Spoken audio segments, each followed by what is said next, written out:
In the previous lecture, we have seen the stress-strain curve and the properties of material at different stress. Now, the proportional region within the elastic limit of the stress-strain curve is of a great importance for structural and manufacturing engineering designs. The ratio of stress and strain is called modulus of elasticity. It is the characteristic of material. That means the modulus of elasticity depends only on the material or type of material. It is independent of length, area or volume of the object.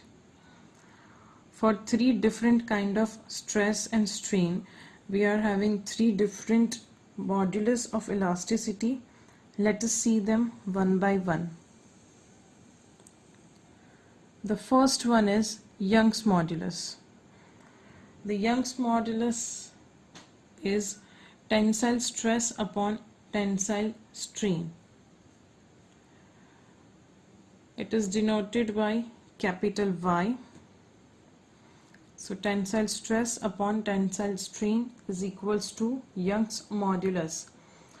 The unit of stress is Newton per meter square and tensile strain or any strain is dimensionless quantity. So the unit of modulus will be Newton per meter square. Stress can be given by F perpendicular upon area, and strain, tensile strain, is change in length upon original length. So it will be F perpendicular into delta L divided by delta L into A. Since strain is pure number, Young's modulus has same dimension as that of stress.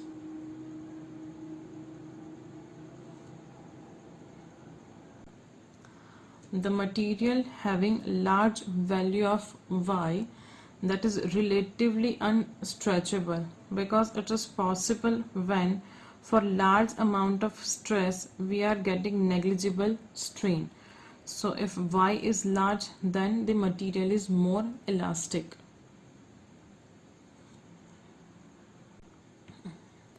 Now let us see the factors affecting elasticity of any material.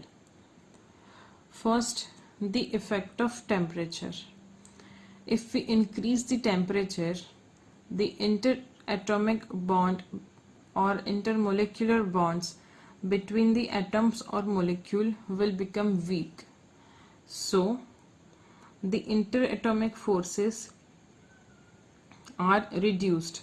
As we know that in any material, two atoms or molecules are bound by interatomic forces. If the interatomic force decreases, then it will be easier to deform the object. But if we increase the temperature, the interatomic forces will reduce. In that case, we can easily deform the object. So the elasticity of material. The second is adding impurities. If we add any kind of impurity in impure material, then what will happen to the elasticity of material? Now it purely depends on the type of material that we have used. The materials having more elasticity are added, then the elasticity will increase, and materials having less elasticity are added, then the elasticity will decrease.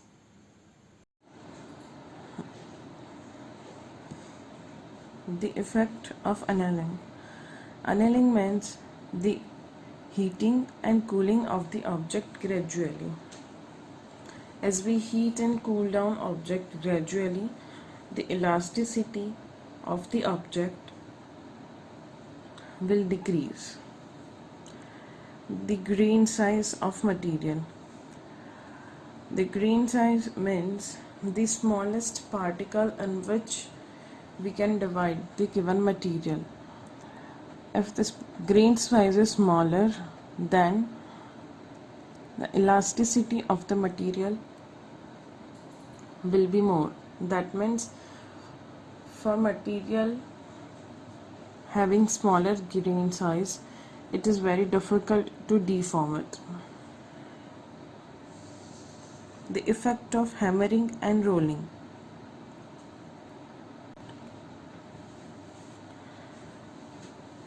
When we hammer or roll the crystal, the grains break up into smaller units, and as the grain size decreases, the elasticity of the material will increase.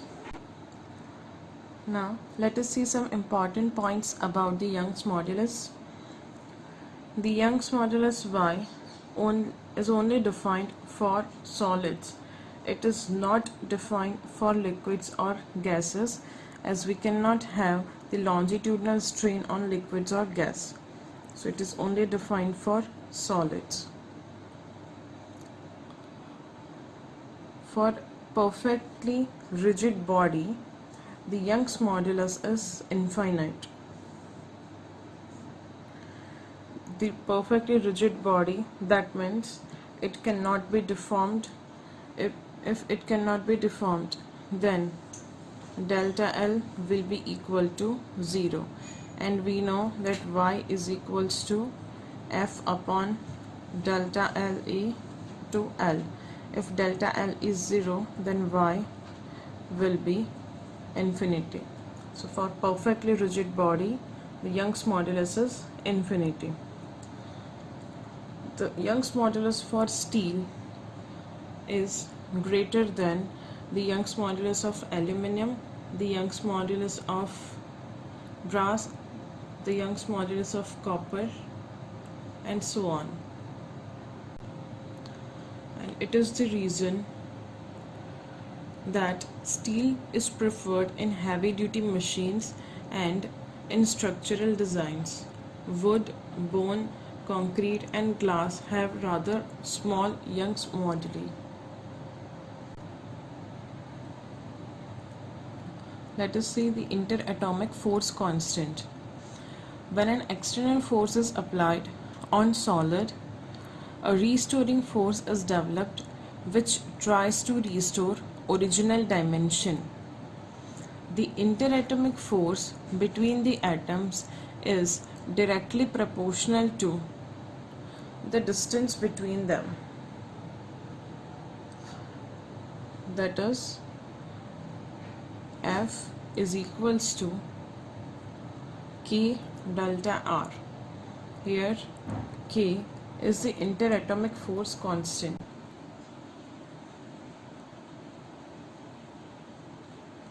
And delta R is the change in distance between the atoms. Here, as shown in figure, there are some atoms in the material of length L. Now we have applied external force F.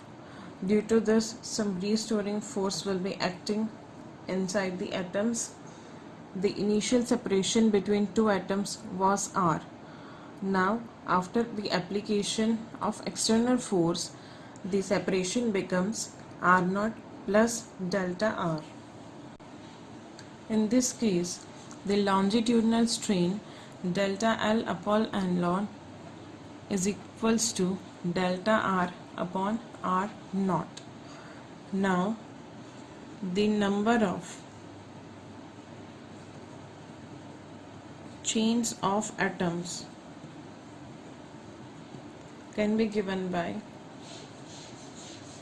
there are n number of chains of atoms if the total area is A divided by R square. So the interatomic force F will be equal to F divided by A upon R0 square, that is equal to F R0 square divided by A. the interatomic force constant K will be equal to F upon delta R. F can be written as F R naught square upon A into delta R. We can rearrange this.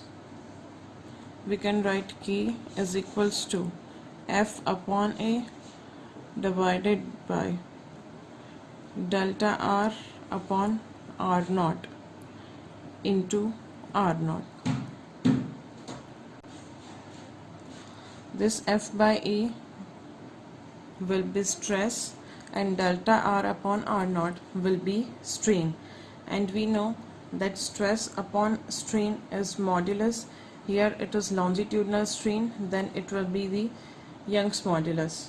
So replacing this with Y, K will be equal to Y R naught.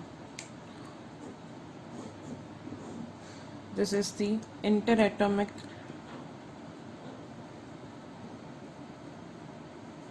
force constant.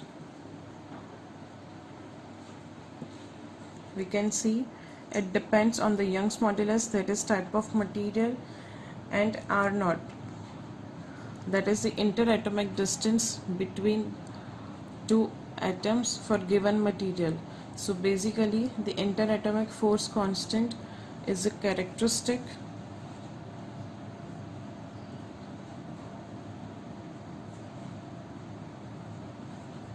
of material.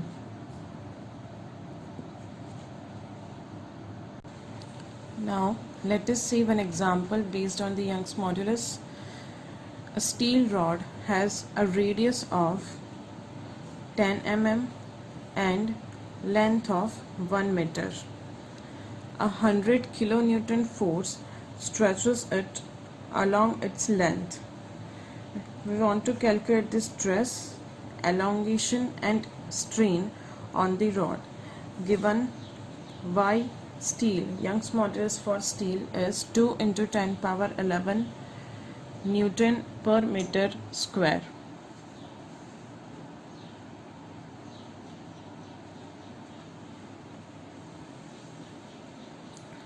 First of all, we will find the stress. Stress is given by F perpendicular upon area. The F perpendicular here is 100 kilonewton divided by area will be pi r square. So 10 power 5 divided by 3.14 into radius is 10 mm. So that will be 10 power minus 2 whole square. Simplifying this, we will get stress is equals to approximately 3.18 into 10 power 8 Newton per meter square. Now let us find the elongation, that is delta L. The Young's modulus is given by stress upon strain. From this we can write strain is equals to stress upon Y. So delta L by L will be equal to stress upon Young's modulus. So delta L will be stress into length upon Y. You just found the value of stress, that is 3.18 into 10 power 8 Newton per meter square. The length is 1 meter divided by the Young's modulus 2 into 10 power 11 Newton per meter square. Simplifying this, we will get delta L is equals to 1.59 into 10 power minus 3 meter. That will be equal to 1.59 millimeter. So this will be the elongation. Now we want to find the strain.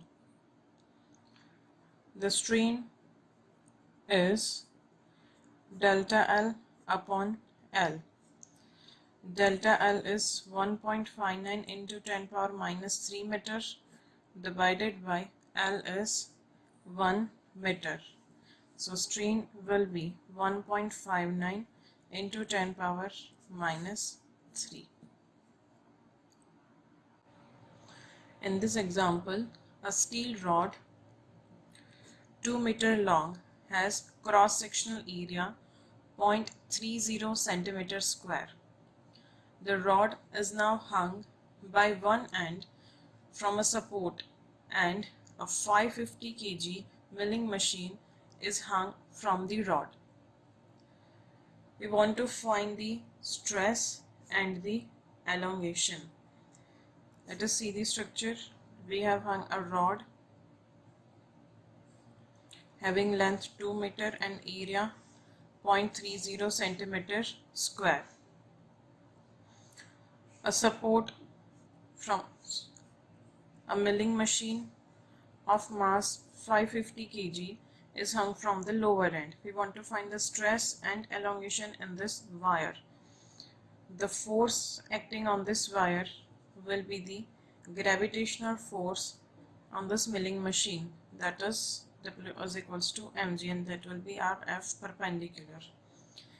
So let us find the stress. Stress is F perpendicular upon area. F perpendicular will be 550 into 10, that is m into g, divided by area is 0.30 into 10 power minus 4 meter square. Simplifying this, we will get stress is equals to approximately 1.8 into 10 power 8 Pascal. Now, as the material is steel, the Young's modulus for steel is 20 into 10 power 10 Pascal. Now we want to find the elongation. Y is given by stress upon strain. So we can write strain is equals to stress upon Young's modulus.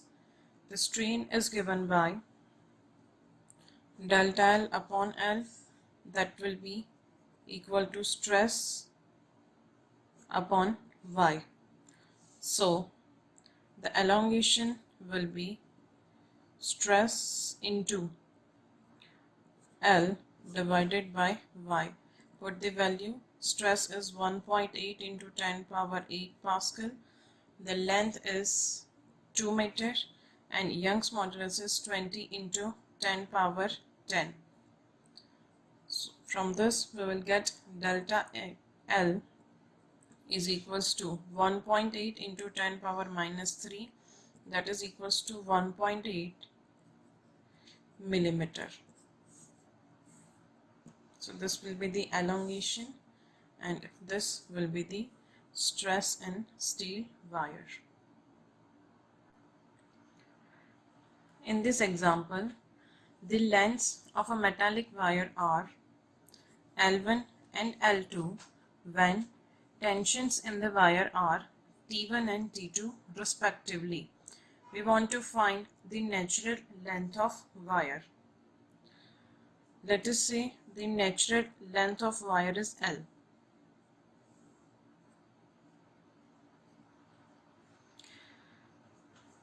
When tension T1 is applied, then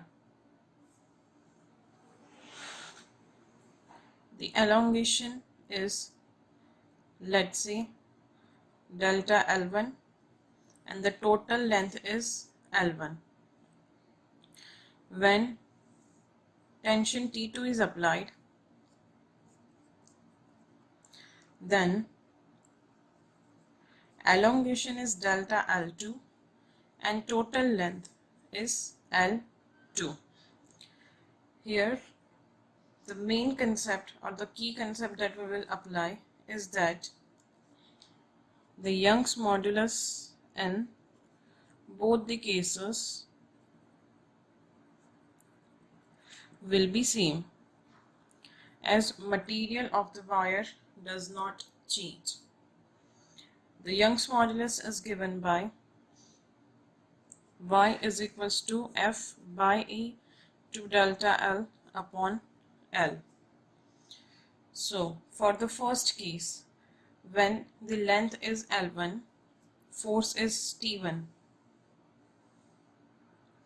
we can write y is equals to T1 into L, original length L, divided by A, and the delta L will be new length L1 minus original length L.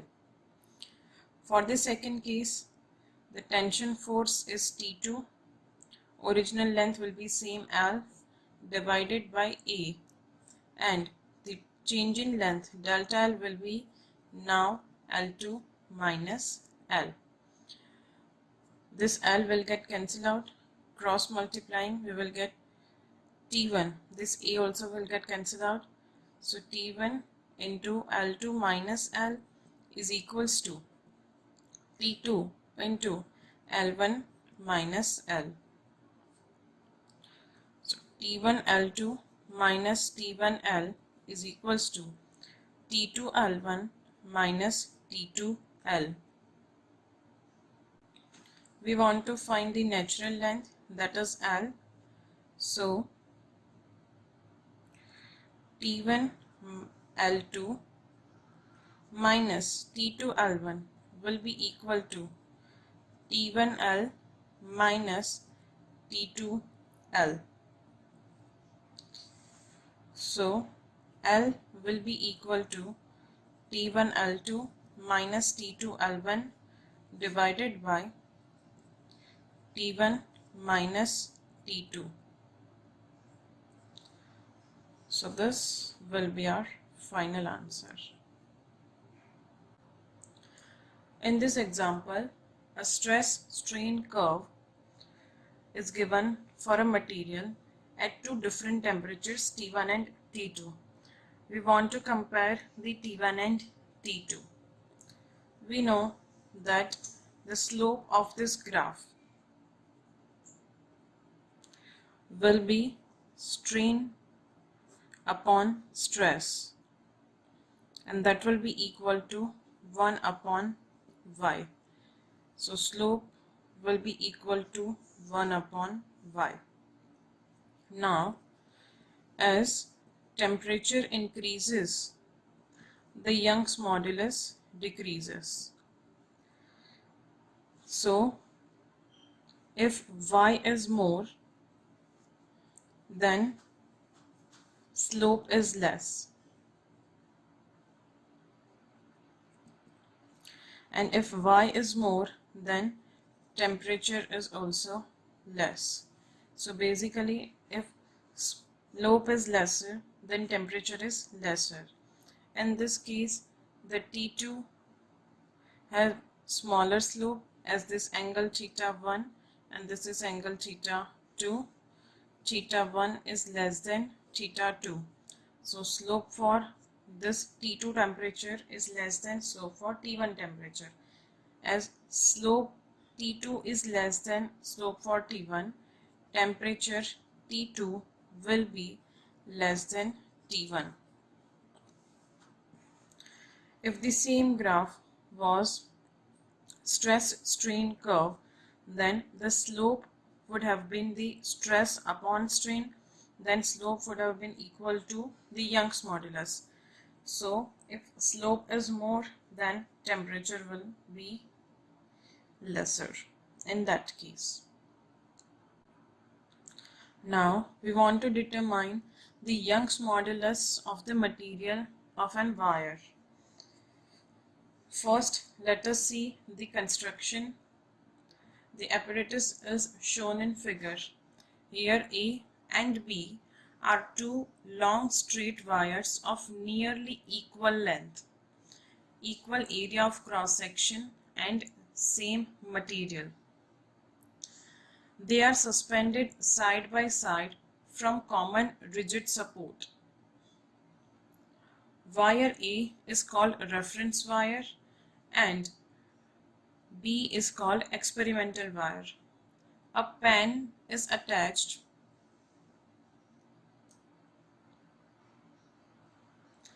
to its free end and the known weights, these weights are known weights, can be placed in it.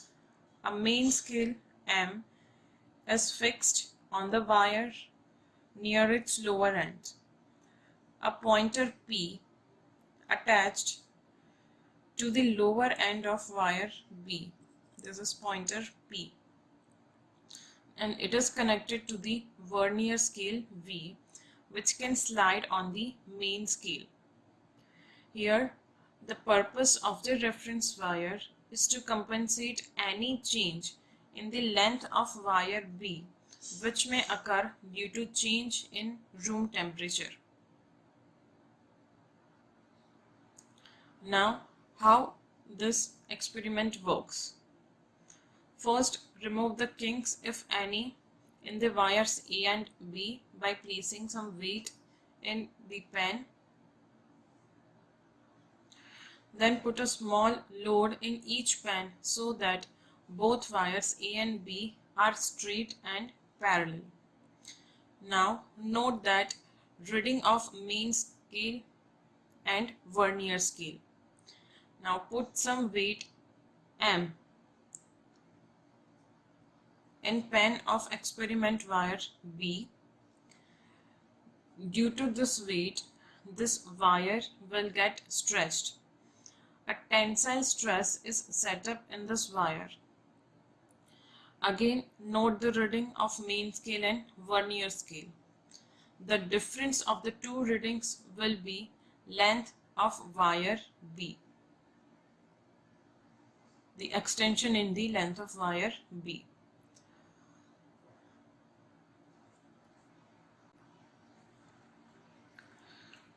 See, weight mg is put in the pen. R is the initial radius and L is the initial length of wire B. So the normal stress produced will be force, that is equal to mg upon area square, that will be equal to pi r square. The longitudinal strain will be delta L, what we have measured, divided by the original length. So the Young's modulus will be mg upon pi r square divided by delta L upon L. So the Young's modulus will be mgl upon delta L pi r square. In this experimental way, we can find the Young's modulus of given wire. Now let us see what will be the elongation in the heavy wire due to its own weight. Whenever any heavy wire or rod is hung from a rigid support, there will be some extension in that rod due to its own weight. Let us say L is the length of rope, M is the mass of rope, A is the cross-sectional area, and delta L is the elongation in the rope. Now we can see the structure here. The length is L, mass is M, it is hung from a rigid support from one end. On the lower end, the force of gravitation will act. Now, as this length is not negligible, this gravitational force is assumed to be acting at the center of mass, that is at the length of L by 2 from top point. So, since the weight of rope acts at the center of gravity, therefore, to calculate the elongation, we will take original length to be L by 2, because we can assume that this whole force is acting at this point only. So the original length is considered L by 2. So since weight acts at center of mass of rod, the original length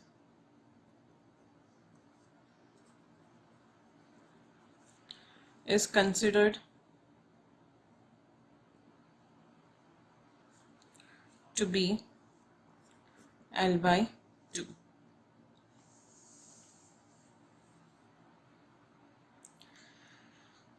Now, Y is equals to stress upon strain. The force responsible for stress is mg divided by cross-sectional area A upon delta L upon original length L. So Y will be equal to mgl upon delta L into A. We want to find the elongation due to its own weight. So delta L will be equal to mgl upon Y into A. Now, if we don't know the mass of material but we know the density, then mass can be represented by density into volume, and volume can be written as area of cross section into length into G, but the original length is taken L by 2, so this will be L by 2, this will also be L by 2. Density into area of cross section into length into G into L divided by 2AY. This A will get cancelled out, so the elongation will be rho GL square divided by 2Y. Remember this formula? It is frequently asked in competitive exam. The elongation in rod due to its own weight. Here rho is the density of the material of rod or rope. The Poisson's ratio. When a deforming force is applied at free end of a suspended wire of length L and radius R, then its length increases by dl but its radius decreases by dr. Here we can see if this is the original length and we have applied some force, then after elongation this wire will become thinner. Let's say new length is L dash, then radius of cross section will also be changed. The type of strain produced in this case are lateral strain and longitudinal strain. Lateral strain is the change in area of cross section or change in area of radius upon original radius, and another is longitudinal strain. So the ratio of lateral strain to the longitudinal strain is called Poisson's ratio. It is denoted by the sign nu. So the Poisson's ratio will be minus of delta R upon R divided by delta L by L. So the Poisson's ratio will be delta R L divided by R delta L.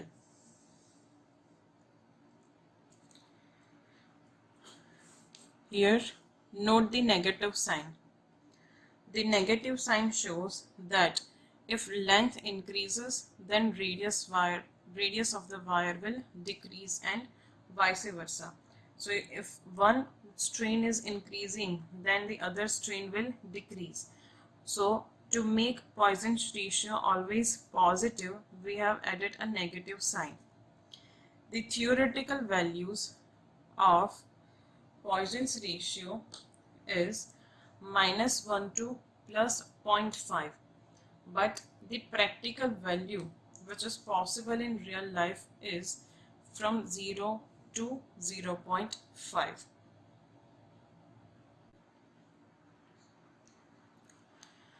In the example, a light rod of length 4 meter is suspended from the ceiling horizontally by means of two vertical wires of equal length tied to its ends.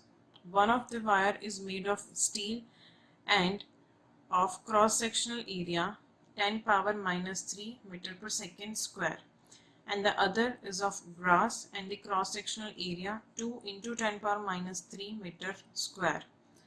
We want to find out the position along the rod at which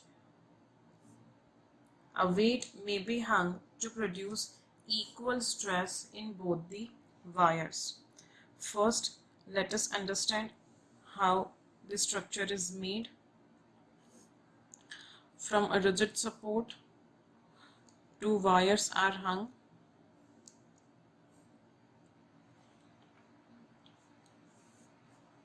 and they are supporting a horizontal light rod. The length of this rod is 4 meter. One wire is steel wire and another is brass wire. They are supported at the ends.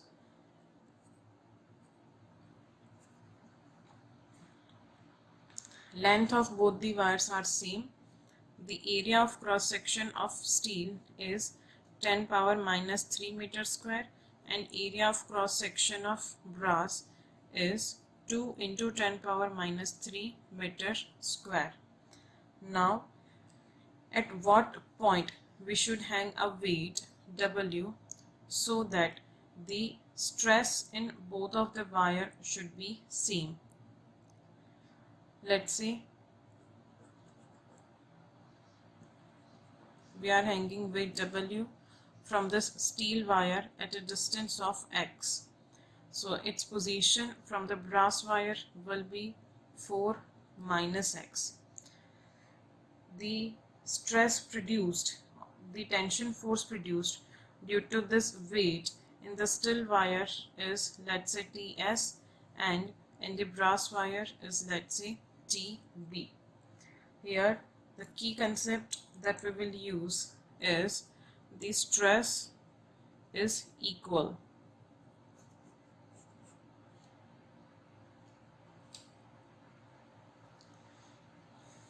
So stress in the steel will be Ts divided by As and stress in brass will be Tb divided by Av. So from this we can write Ts upon Tb is equals to As upon Ab. The area of cross section of steel is 10 power minus 3 and that of brass is 2 into 10 power minus 3, that is equals to 1 by 2. Now, as the system is in equilibrium, the net torque about point, let's say D, is 0. As the system is in equilibrium, the torque about point D is 0. So writing the moment of forces about point D, as net torque is 0, the clockwise torque will be equal to anti-clockwise torque. The moment of tension force Ts at point D will be equal to Ts into X, and that should be equal to the moment of tension force Tb, that is equals to Tb into 4 minus X. We know that Ts by Tb is 2, Ts by Tb into X is equals to 4 minus X. Ts by Tb is 1 by 2, So x y2 is equals to 4 minus x. So x will be equal to 8 minus 2x. So 3x is equals to 8 and x will be equal to 8 by 3, that is equals to 2.67 meter. This is the position from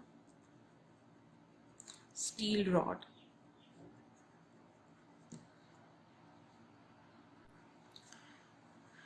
Now in this example, consider a steel wire of radius r and length L. It is clamped firmly at 2 points A and B as shown. A body is hung from the midpoint of the wire such that the middle point lags x meter lower from the original position. This is the original position of middle point. It lags by distance x from it. Y is the Young's modulus of wire. We want to find the value of y. Here, let us say this is the original situation of the wire. This is midpoint, so this length will be L and this length will also be L. Due to application of this weight, there will be some tension in both the sections. As the length is same, the tension force will be same.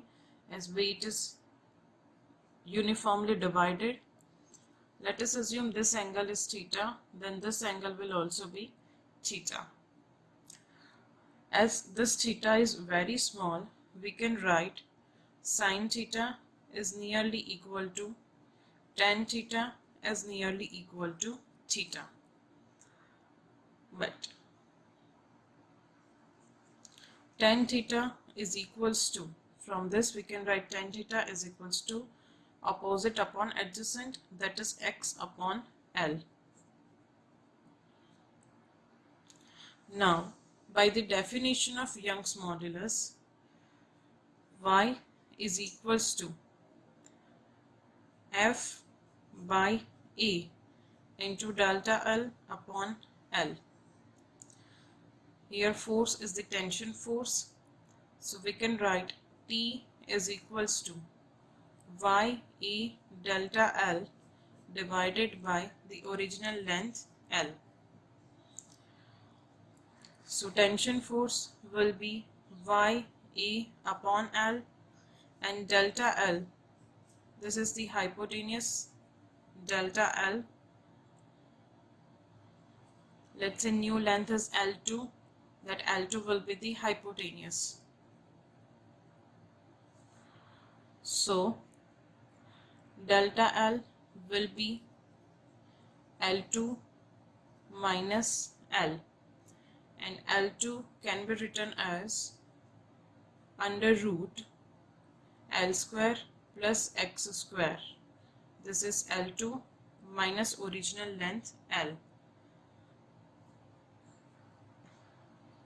Now this will be approximately equal to YA x square, because L into x is a very small quantity, so we can ignore it, divided by 2L square.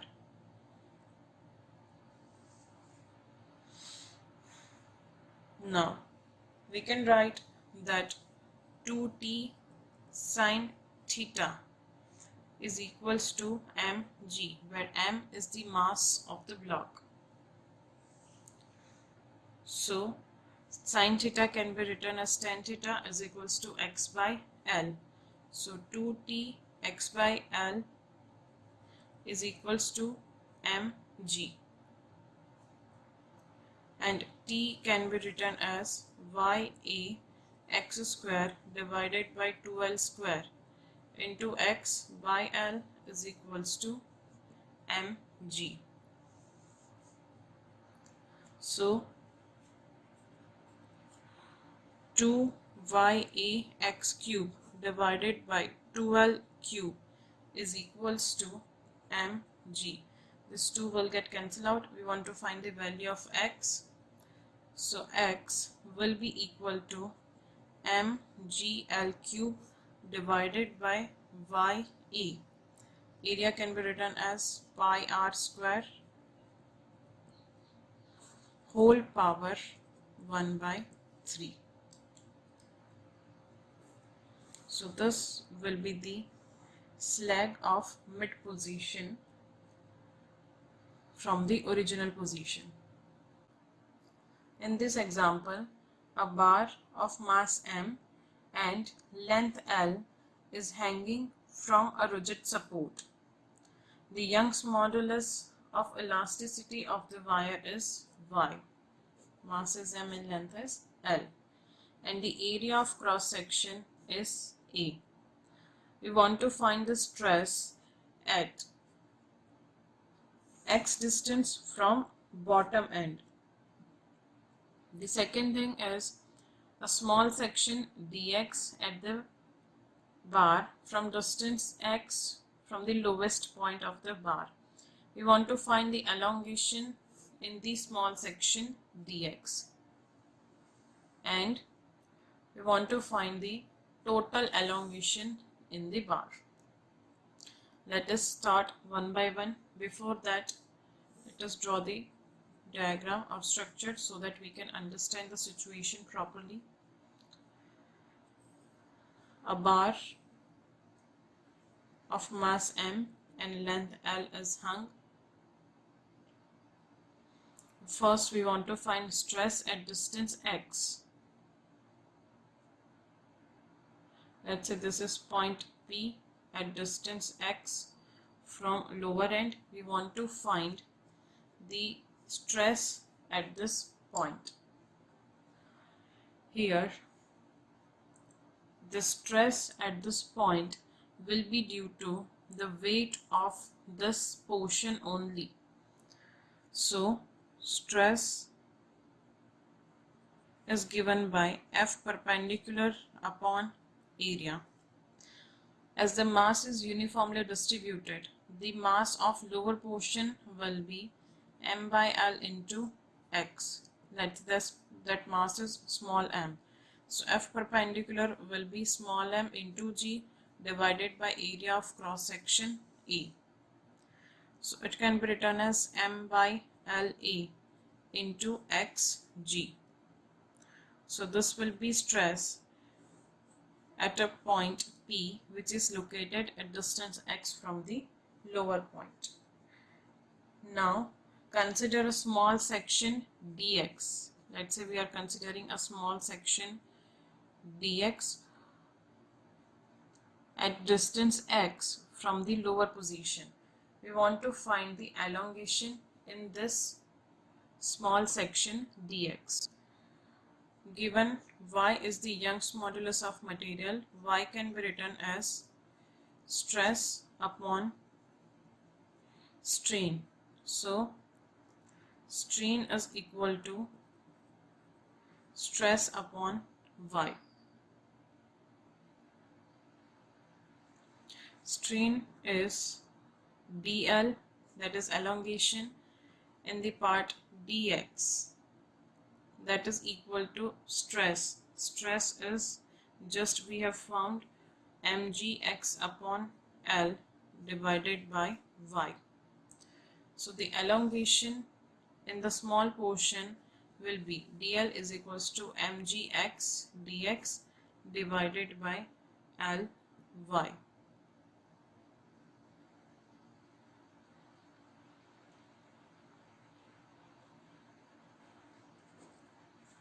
The stress is mgx upon El. So this will be the elongation in the small section. Now in the third case, we want to find the total elongation.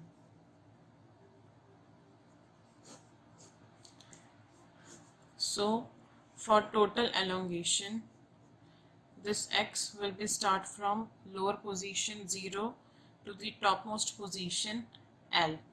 So integrating this dl, we will get total elongation delta L is equals to integration dl, limits from 0 to L. Put the value of dl, that is mgx dx upon ALY. This mg upon ALY is constant, so mg upon ALY into integration x dx. The integration of x will be x square by 2, so that will be mg upon ALY 2 into L square minus 0. On L will get cancelled out, so we will get mgl upon 2 AY. This will be the total elongation in the rod.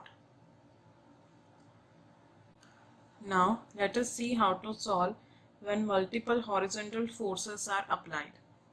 In this example, a bar is subjected to axial forces as shown.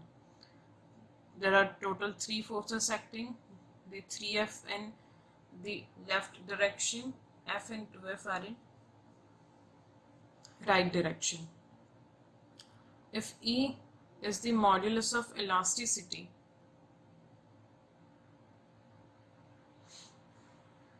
and A is the area of cross section of bar, then what will be the elongation? Here let us divide this into 2 parts. From this we can see the net force on the bar is 0, so it will be in equilibrium, so net acceleration will also be 0.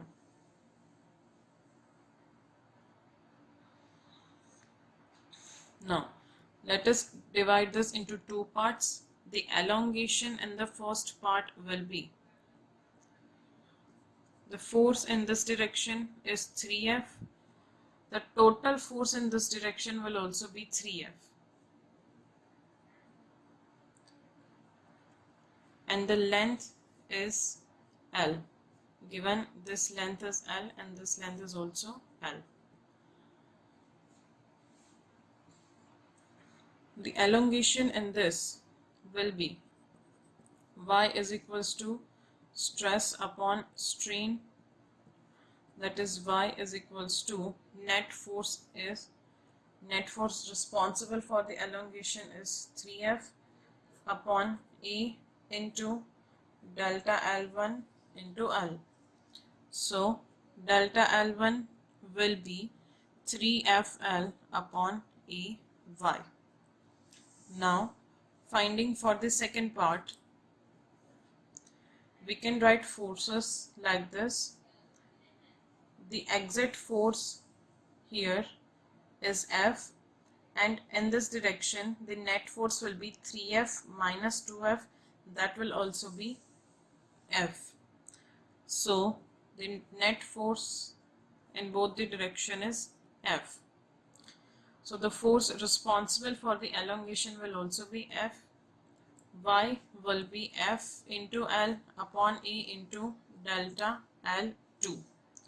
So we can write delta L2 is equals to FL upon AY.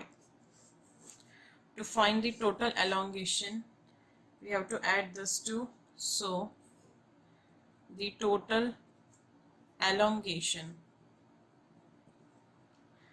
in the rod will be delta L1 plus delta L2, that is equals to 4FL upon AY. But in the question it is given that elastic moduli is E. So replace this Y with E, we will get 4FL upon A into E. So this will be our final answer. Here you have to remember that as the net force on both the sides is same, the bar is in equilibrium. Now what will happen if force is not perpendicular to the given cross-sectional area. Let us see one example based on that. Two equal and opposite forces, each of magnitude F, is applied along a rod of transverse cross-sectional area A. The normal stress to a section PQ inclined at an angle theta, that is we want to find. Here the formula of stress is equals to F perpendicular upon area. So to find the stress, the force must be perpendicular to the given area. We want to find the stress at section PQ. First we have to find the area of PQ.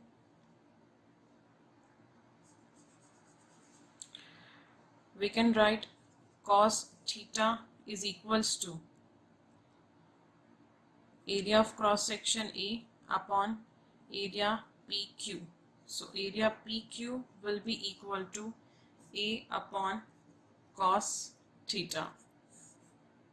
Now we have to find the force that is perpendicular to PQ. So let us draw the diagram.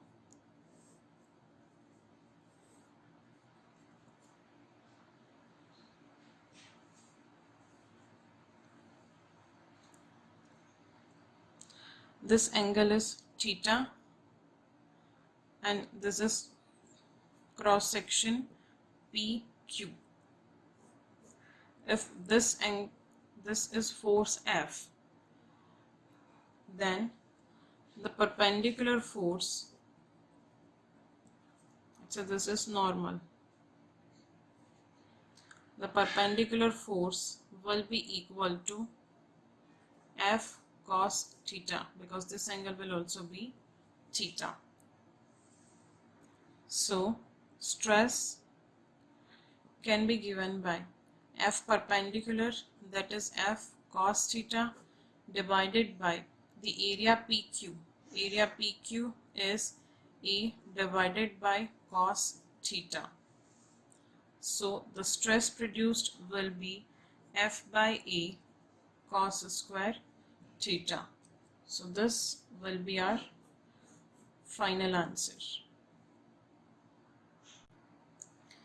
We have found the elongation in the wire when two equal and opposite forces are applied on the object. Due to the application of two equal and opposite forces, the bar will be at equilibrium. But what happens if two unequal and opposite forces are applied? Under the action of these forces, this bar will not be at equilibrium and it will be moving. So let us see an example on that. Consider a metal bar of mass m is pulled by forces F1 and F2 from two ends as shown in figure. Consider a small element x at distance from A. We want to find the elongation dl in the small element dx and the total elongation in the bar. First, let us find the elongation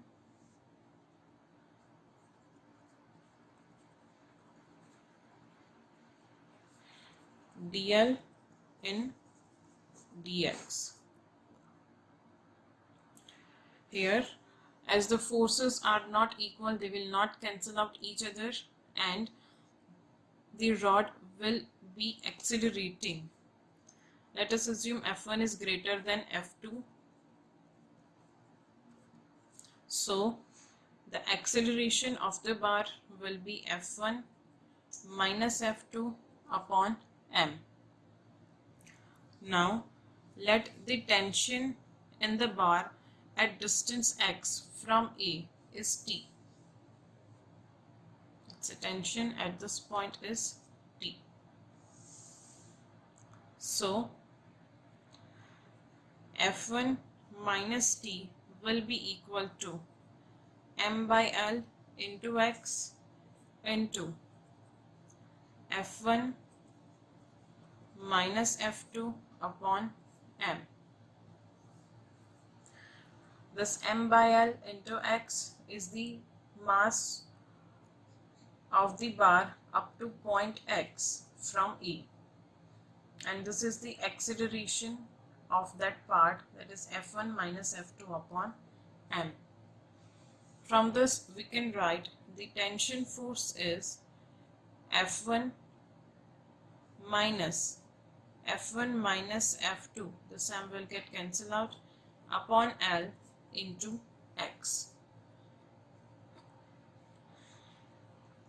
The stress at this point is tension force upon area, that is equal to F1 by E minus F1 minus F2 upon LE into X. Given the strain is equals to stress upon Y. So let us put the value of stress in this equation.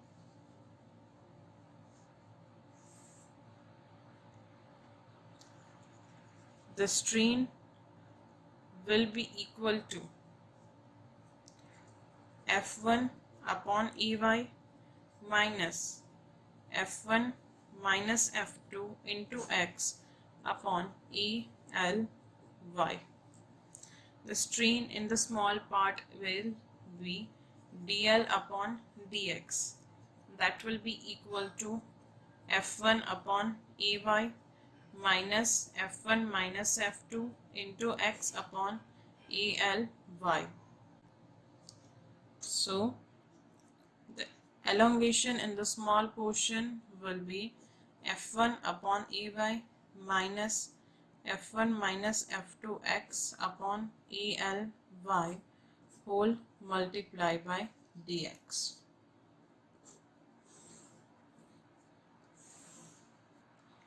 Now in the second portion we want to find the total elongation.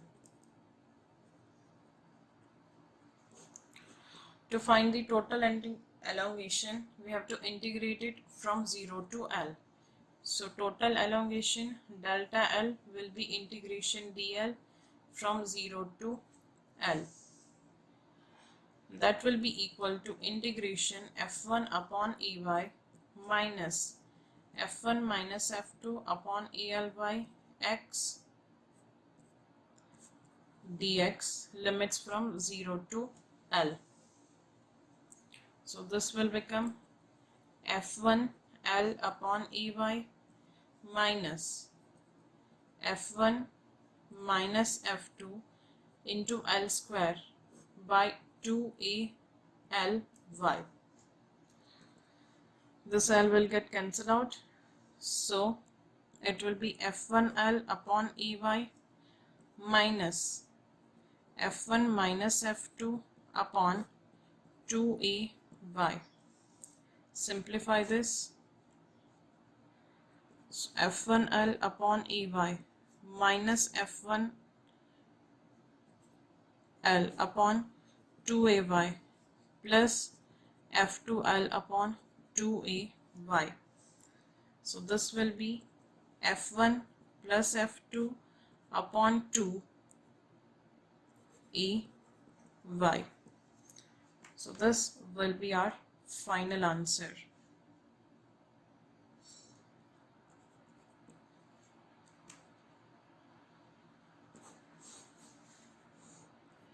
So we have one important conclusion. So let us make a note about it. In case of unbalanced force,